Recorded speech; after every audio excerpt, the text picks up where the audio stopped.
नमस्कार. आम्ही स्वामी भक्त या आपल्या यूट्यूब चॅनलवरती आपले स्वागत आहे. भक्तांनो, आम्ही स्वामी भक्त या यूट्यूब चॅनलवर नेहमी स्वामींचे अनुभव, संदेश, मार्गदर्शन याबाबत बोलत असतो.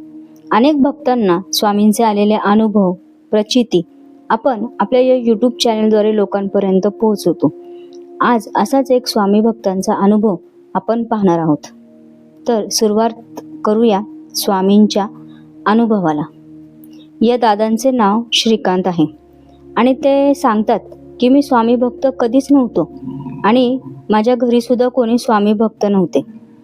परंतु माझे काही पूर्वजन्माचे पुण्य असेल की मी या सेवेमध्ये आलो आणि आज स्वतःला मी भाग्यवान समजतो, कारण मी या सेवेत आलो आणि माझे आयुष्य पूर्णपणे बदलून गेले.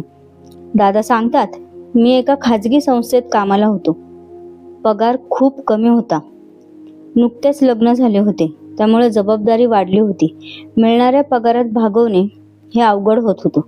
माझी पत्नी सुद्धा नवीन नोकरीसाठी अनेक ठिकाणी प्रयत्न करत होती, परंतु यश काही येत नव्हते.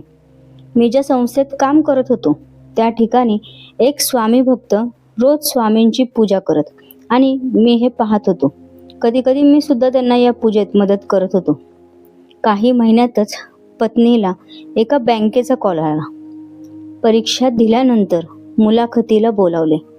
आम्हा दोघांना या नोकरीच्या खूप अपेक्षा होत्या.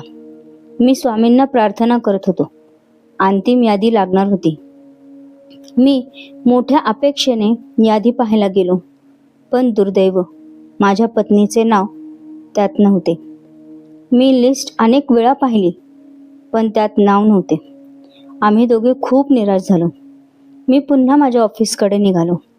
गाडी चालवत असतानाच माझ्या डोळ्यात सारखे पाणी येत होते, कारण समोरचे प्रश्न खूप मोठे होते आणि आमच्या हातात काहीच येत नव्हते. त्या रात्री आम्ही दोघे खूप रडलो, कारण चांगल्या नोकरीची आम्हाला खूप गरज होती. दुसऱ्या दिवशी मी पुन्हा कामावर आलो. तो माझा स्वामी भक्त मित्र आज गैरहजर होता, म्हणून मी स्वामींची पूजा करायला गेलो. पण मनात राग होता. मन खूप नाराज झाले होते. त्यातच मी स्वामींना काहीतरी बडबड करत होतो. मी तुमच्याबद्दल खूप ऐकले आहे. मग जर हे खरे असेल तर मला याची प्रचिती द्या, तरच मी तुमची पूजा करेन, असे काहीतरी मी बोलत होतो. काही दिवसात मी ही गोष्ट विसरूनही गेलो. पण मन खात होते की आपले काम झाले नाही, म्हणून आपण स्वामींना रागाच्या भरात काहीतरी बोलून गेलो. त्यात एक वाक्य माझ्या चांगलेच लक्षात राहिले होते की तुमचे अस्तित्व असेल तर माझे किंवा माझ्या पत्नीचे कुठेतरी चांगल्या ठिकाणी नोकरीचे काम करून दाखवा. आणि खरोखरच चमत्कार झाला. पुढे 3च महिन्यात माझ्या कामाच्या ठिकाणी कायमस्वरूपी भरती निघाली आणि पगारही खूप जास्त होता. पुढे त्या जागेसाठी खूप जणांनी प्रयत्न केले. अनेकांनी वशिला लावला होता, पण मी फक्त 3 महिनेच त्या ठिकाणी काम केले होते. तरी माझ्या नावाचा विचार केला गेला आणि मी त्या नोकरीत कायम झालो. पहिला पगार झाला. मी स्वामींची माफी मागितली. स्वामी, माफ करा, मी तुमच्यावर संशय घेतला, पण तुम्ही मला एकटं सोडलं नाही. आज मी त्या संस्थेत कामाला आहे. स्वामी कृपेने माझी पत्नी नवीन व्यवसायाला सुरुवात केली आणि त्यातही स्वामींच्या कृपेने सर्व काही ठीक सुरू आहे. माझ्या आणि माझ्या परिवारासाठी सर्व काही स्वामी आहेत.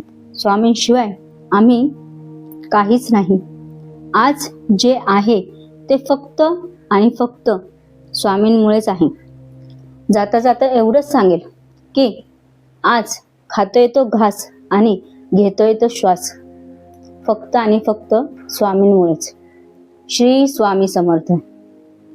असे हृदयस्पर्शी स्वामींचे अनुभव ऐकण्यासाठी आमच्या चॅनलला शेअर करा, फॉलो करा आणि स्वामींच्या कृपेचा लाभ घेण्यासाठी सबस्क्राईब नक्की करा आणि कमेंटमध्ये लिहा, श्री स्वामी समर्थ.